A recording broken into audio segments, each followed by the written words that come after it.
Okay, so today we're going to look at some exercises that are going to help you with bending, which is something that is very, very important to rock and roll soloing. Bending's pretty simple. It's where you bend one note into another.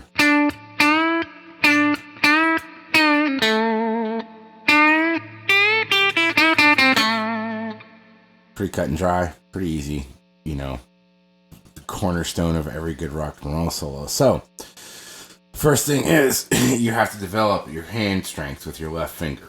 Because you got to be able to push it, get that full step bend.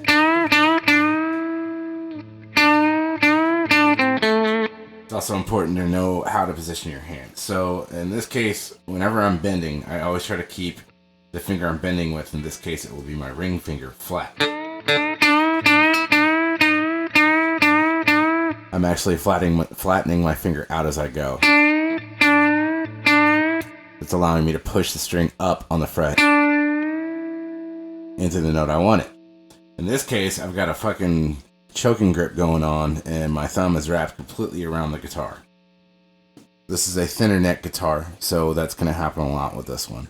However, the important thing is that you are pushing down with your finger and you're pushing, I'm using this part of my hand to push the neck into my hand. So I'm pushing forward from the back and pushing back from the front, which slightly up lets you get that bend.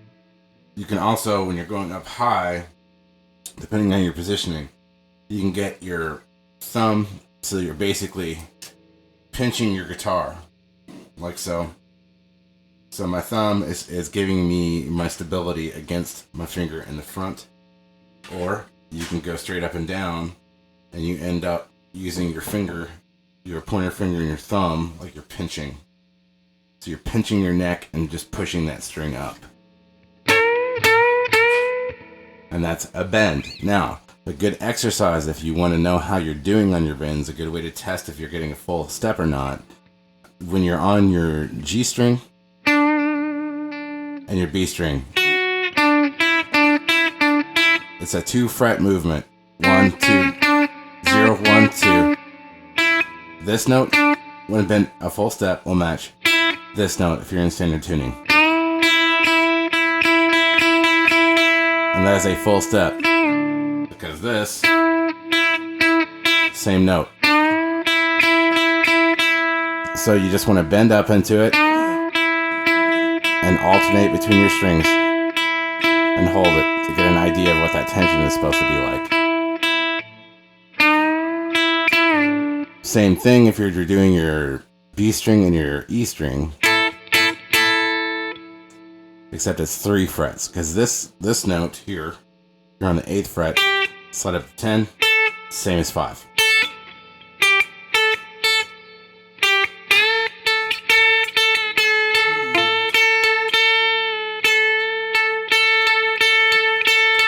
Now that I have it locked in, I know what the tension's supposed to be like. So a good way to do it is just and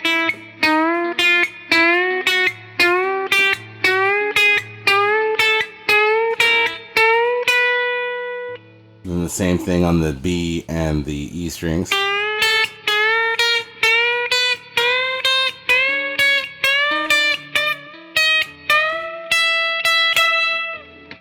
So that's how you're going to get what I call them match bends. I don't think that's what they actually are. But it's the same thing if you're playing the 2 strings together, it's like you're tuning.